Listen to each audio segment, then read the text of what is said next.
Good morning, children. Children, today we are going to start with a new chapter, that is computational thinking. Before this, we have done chapter 2, that was computer languages. Now, children, look at the topic. See the chapter name. What is it? Computational thinking.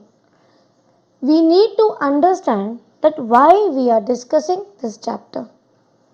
Remember, I have told you before also, everything what you learn is related with your everyday life. Correct? So, here also we will understand two things. First, that this is the way, after understanding the entire chapter, you will realize that the system also solve the problem. How computer thinks about any problem, how it deals with the problem, how it solves the problem. Like when we have any problem, what do? We don't panic. To panic, to escape from the problem is not the solution. We need correct solution for the problem. Correct? So, second thing you should understand that system, these computers, laptop devices, they are not our masters. Nowadays, generally, we are all dependent on devices. But you have to realize who have introduced computers. Humans, we have made computers. Why we have made? For making our work easy. Clear? So, when humans have any problem, how we deal with the problem? We follow some approaches. Yes. So, when we have made computers, the scientists, the the researchers, they have also introduced some, you can say, programs they have installed inside the computer. So, whenever a computer is given any task, it will follow the following steps which we are going to learn today. Before we start, we should know when we talk about computational thinking. So, a system can think about what type of problems. Children, it can be a logical problem. Logical problem means where you have some conditions. You should do, you should not do, true and false. If I don't study, what will happen? If I study, correct? So these type of examples are logical examples. We can solve these examples, so system will also solve. Then we have arithmetic uh, type of thinking. Arithmetic problems or arithmetic questions are where you have some calculations. What is the value of 2 into 2? What will happen if you subtract 5 from 10? So these are arithmetic values. Understood? Similarly, there are different type of complex problems also. These examples I gave you were very simple. We can also deal with. But computers are made to solve the complex problems. How will it solve complex problems? Let us understand. Children, there are few steps it follows. It starts with analysis of any problem. Analysis means to understand, to think, to realize what is the basic problem, to drill and find out the core, the reason of the problem.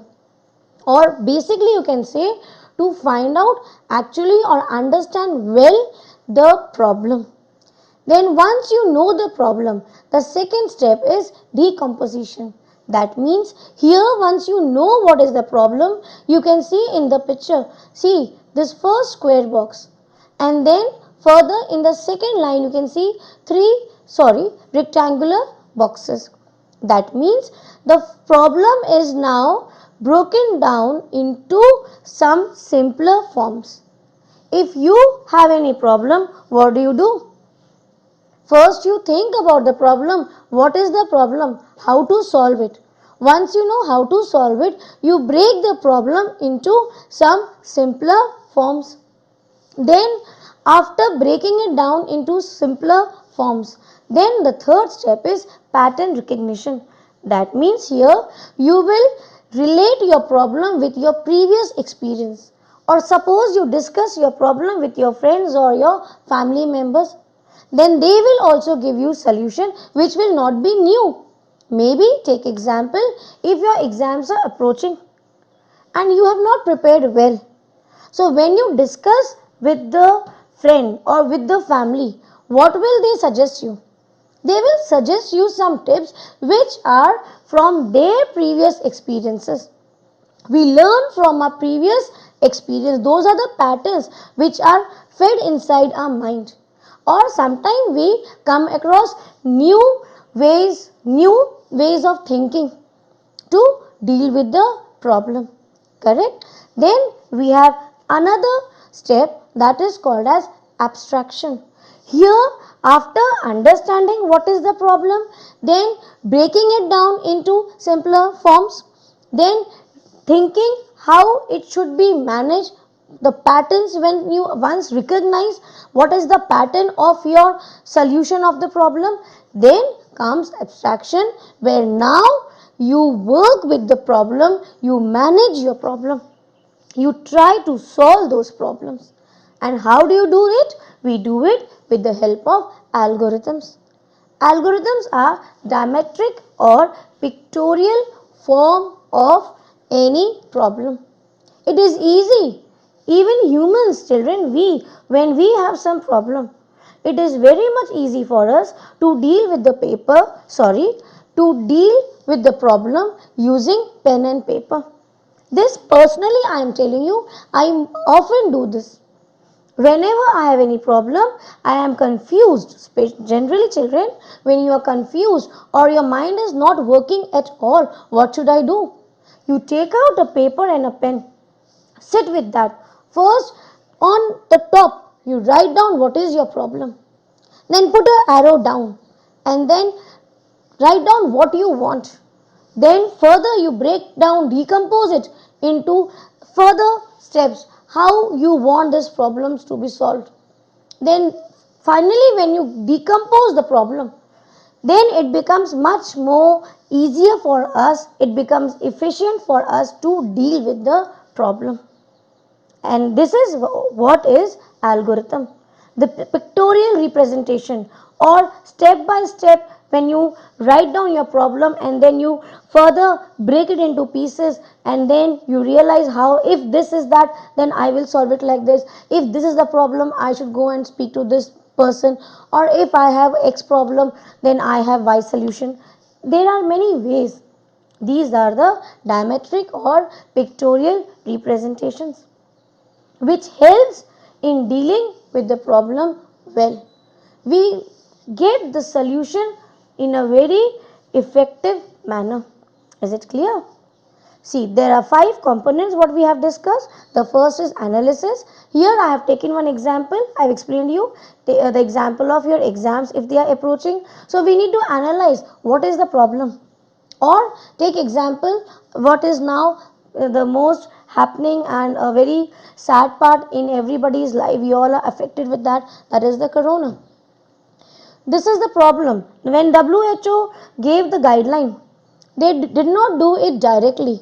They first analyzed what is corona, how it is spreading, why it is not epidemic and it is a pandemic. Correct? Then what did they do? They have broken that problem and they found a reason, the outburst of corona all over the world, how it took or what should be done to stop it. So that was the solution. The first step after analyzing the problem is to decompose it into some simpler chunks, into pieces. You can say, you can make it into some packets, or you can say it into parts or section. You divide it so that you get the answer properly. Maybe sometimes that is not the problem we think. We realize that this is a problem, but when you decompose, you realize some part are unwanted. You don't need it. It is not your main problem. So you can ignore it. This is why the second step is to decompose your problem. Then it is pattern recognition. Like for corona, we now know that it moves with some stages. Yes, first was person to person, then it is community, the third stage, then fourth stage, or there are certain patterns of this COVID-19. Correct? Or take example of your exams. How you will deal once you know that your exams are approaching, you have decomposed, you have understood that I have to make some timetable. I have to give some time to studies or more time to studies and less time for your other activities. Correct? So, this is your pattern from your previous experience, or somebody will guide you. Correct? So, this is our mental thinking. Our mind will suggest how to deal with it once you break the problem, and then with the abstraction you can easily manage. That is for COVID-19, how people are dealing it with, how they are managing. They are maintaining social distancing. There is no handshaking. We are avoiding meeting people. And how it is done? It is done by using algorithm. The same thing it is here. So these notes please write down in your notebooks. See here, wonderful picture to understand the basic computational thinking of computer. Pattern recognition. See, there are sometimes patterns we fix with our previous experience. So we know if this is the problem, we are going to follow that pattern. Take example of if you are hungry.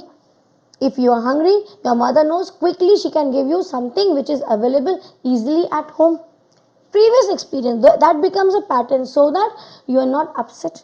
Clear? See, here the algorithm part, this is the algorithm. Pictorial or diametric representation of your problems. Now abstraction, how interesting it is, and see children how easy it is to abstract with any problem, to manage the problem. This is a cube. If I want to know how many faces it has, what I have done, I have managed it. This is my first part, see, this is my first phase, second, third. So we can manage with the problem once we know what is the problem, and the pattern we know how to go through it, how to deal with that, and that is the process. And see, this is the decomposition. One big problem, we split it into sub parts, then further that part is also divided into some other subsections. Is it clear? And this is not only about computational thinking children, it is also about humans, how we need to deal with the problem. It is not our part syllabus, but still I would like to talk about it. Children, now you all are grown up. If any problem you have in your life, learn to deal with the problem honestly and with your parents. Take support of your family members, especially your mother and father.